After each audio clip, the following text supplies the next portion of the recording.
Take two. At any rate, my girlfriend, Nancy, has for years, actually ever since we've been kids together, been telling me that you ought to write a book, you ought to write a book. And I've done a lot of different things. I've been in everything from management to waitress to cabin cleaning to, well, I started out as a rodeo rider, but the car accident put an end to that.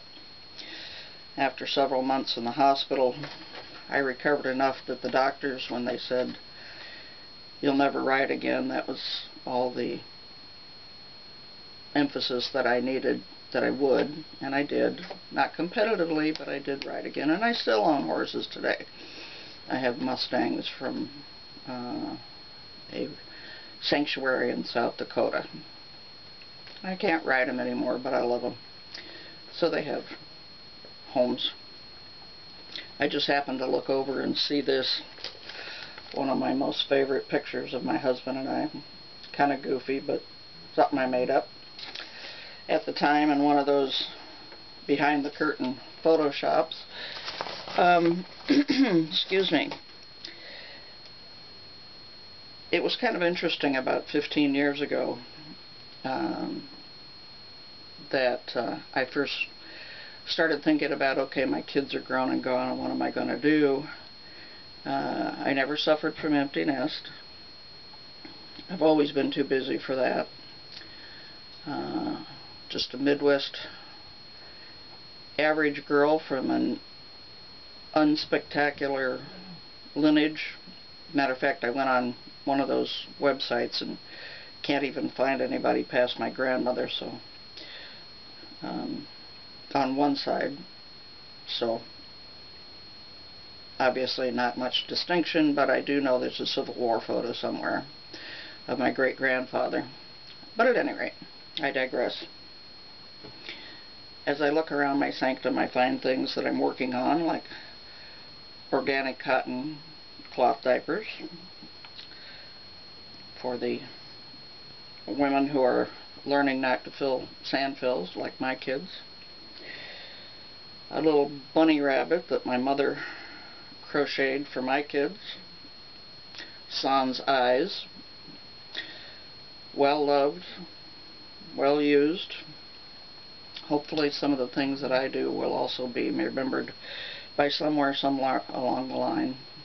I mentioned earlier that I started a non-profit to help other people like myself, since I have needed the use of a cane and have found my mobility restricted, and seems to be more every day. I have made some political comments as I've gone along in what I hope are more interesting backgrounds to today's video. But as I was talking about the books, and I was so incredibly excited to get that letter today, it's wow, like a crowning event. I went down to Katrina in 2005, and that was a whole story in itself. I went down there to clean animal cages and ended up having a real true adventure. Bad guys being thrown in jail, horse thieves. I ended up staying over a month. I tried to write a book about it when I got back, but found out that even though I certainly wasn't a victim, having driven down there from Michigan with 50 bales of hay to donate, that being down there that long also gave me traumatic stress disorder, post-traumatic. So you can only imagine what the victims were feeling, both animal and people. And in preparation of writing a book about that, so people could find out what it was really, really like down there, I decided to write another book that I had been noodling around with. So I wrote a mystery, and it's 5 years later, and I finally got somebody who's interested in publishing it.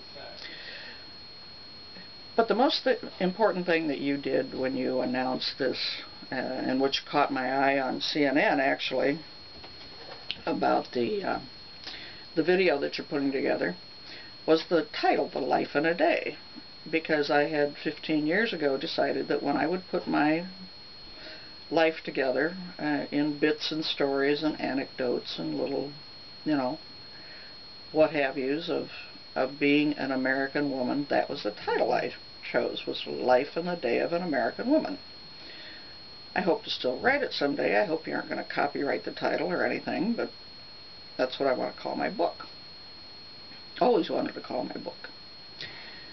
I'm certainly no Pollyanna. I certainly don't always look on the bright side of everything, because for one thing, my kids used to introduce me to their friends as the Terminator. That gives you a little bit about my true personality. But when you wanted to know about what makes us happy, virtually everything in my life makes me happy.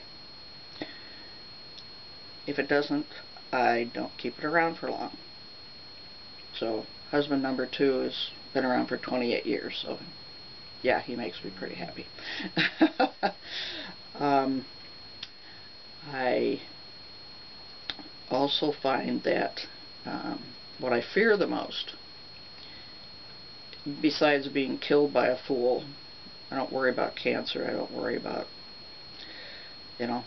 illness or anything like that. I just don't want to die at the hands of a fool, a drunk, someone who's texting, anything like that. But what I fear the most is being useless. And that is why, if you don't keep your dream, you die. And I guess that's why I've always kept a dream. I would like to think for the next, hopefully 20 years, I'm still going to have a dream. When we lost our home, our farm, our retirement, our pension,